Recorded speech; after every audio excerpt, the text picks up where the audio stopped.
Joining me today, one of my favorite topics, although I've got a lot, is play therapy and how it works.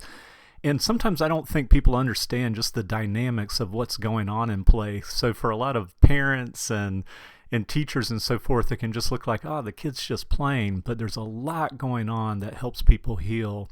So I wanted to create this video to help us understand this. First of all, psychodynamic theory or psychoanalytic, I just call it psychodynamic, think Freud. But kids work through their unfinished business through play. And so with non-directive play, kids can work through all the different types of issues or trauma they may have experienced. It's pretty miraculous when you watch this happening too. That's tied to narrative therapy because through play, the child can re-narrate life events and change storylines.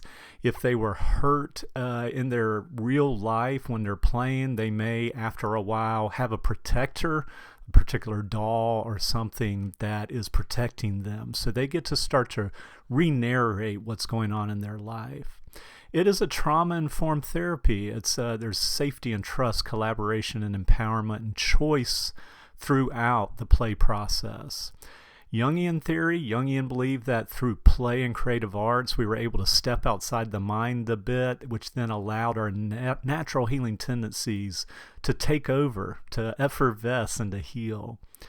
Person-centered therapy, that undivided attention allows the child to see and feel and know that they are worthy and valued.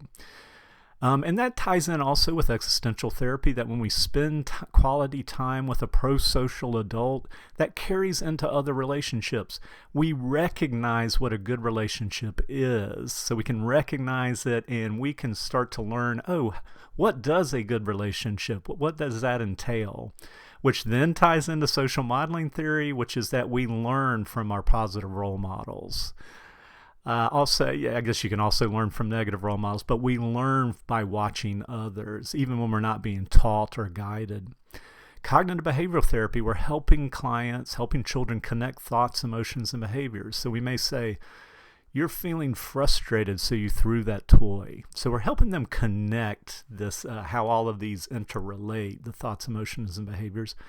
Reality therapy, the child has the freedom to play how they want to in the play therapy room as long as they're not hurting themselves or somebody else. That's the typical rule.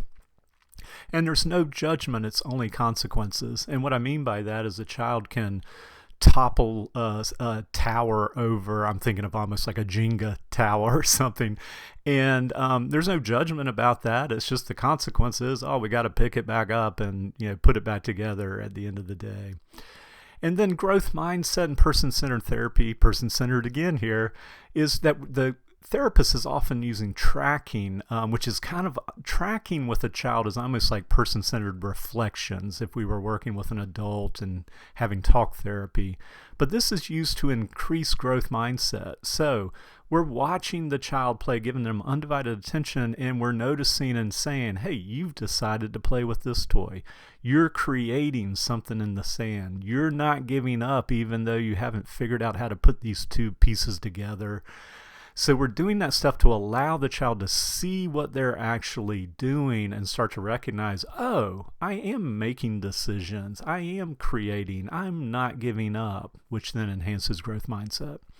All right, I hope this is helpful. I look forward to your comments. I love play therapy. All right, good people. Talk to you soon. See you on the next video.